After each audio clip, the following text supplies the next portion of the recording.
ഈയിടെ നടന്ന Iran Israel സംഘർഷങ്ങളുടെ ഭാഗമായി അമേരിക്കയുടെ B-2 ബോംബറുകൾ ഉപയോഗിച്ച് GBU-57 എന്ന ബോംബ് ഇറാനിലെ ചില ന്യൂക്ലിയർ കേന്ദ്രങ്ങളിൽ വർഷിച്ചു.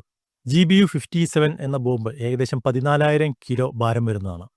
ഇത് B-2 ബോംബറുകളുടെ സഹായത്താൽ വളരെ ഉയരത്തിൽ നിന്ന് താഴേക്ക് വർഷിക്കുമ്പോൾ ഇവയുടെ ഉള്ളിലുള്ള ഈ ബോംബിനകത്തുള്ള എക്സ്പ്ലോസീവിൻ്റെ സ്ഫോടനശേഷിയും അതുപോലെ തന്നെ ഈ ഉയരം കൊണ്ട് കിട്ടുന്ന ഒരു ഊർജം, ഇത് രണ്ടും ഉപയോഗിച്ചാണ് ഇത്തരത്തിലുള്ള ബോംബുകൾ ഭൂമിക്കടിയിലേക്ക് തുരന്നു കയറുകയും ഭൂമിയുടെ അടിയിലുള്ള നിർമ്മിതികളെ ഒരു ഭൂകമ്പം കണക്കെ തകർത്ത് കളയുകയും ചെയ്യുന്നത്.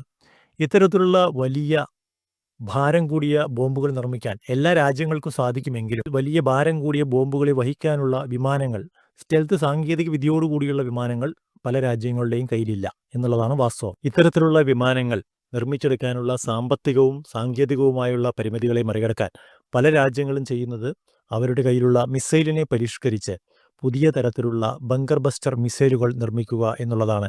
വിമാനങ്ങളുടെ സ്റ്റെൽത്ത് സാങ്കേതിക വിദ്യയും അതുപോലെ വിമാന എഞ്ചിനുകൾ ഡെവലപ്പ് ചെയ്യാനുള്ള ബുദ്ധിമുട്ടുകളും ഇത്തരത്തിൽ നമുക്ക് ഒഴിവാക്കാനായി സാധിക്കുന്നു.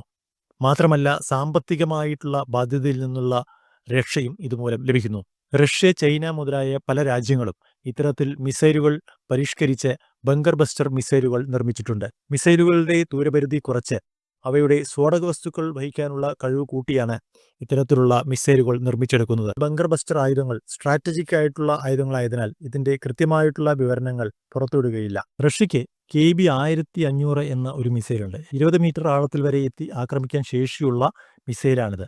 അതുപോലെ തുർക്കി, സൗത്ത് കൊറിയ, ചൈന, ഇസ്രായേൽ തുടങ്ങിയ രാജ്യങ്ങൾക്കും ബങ്കർ ബസ്റ്റർ ആയുധങ്ങളുണ്ട് എന്നാണ് കരുതപ്പെടുന്നത്. ചൈനയ്ക്ക് GB-1000 എന്ന ഒരു ബോംബുണ്ട്.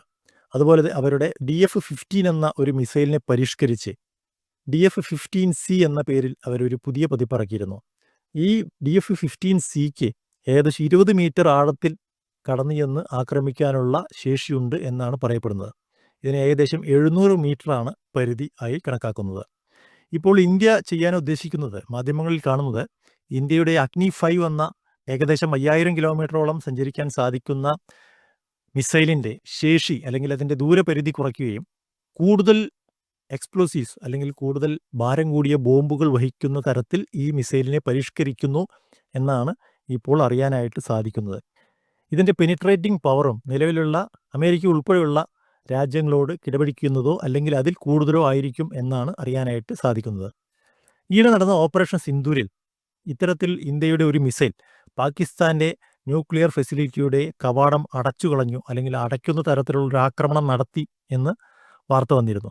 എന്തായാലും ഇത്തരത്തിലുള്ള ആയുധം ഇന്ത്യ വികസിപ്പിക്കുന്നത് പാകിസ്ഥാൻ്റെ ചങ്കിടിപ്പ് കൂട്ടും എന്ന കാര്യം തീർച്ചയാണ്.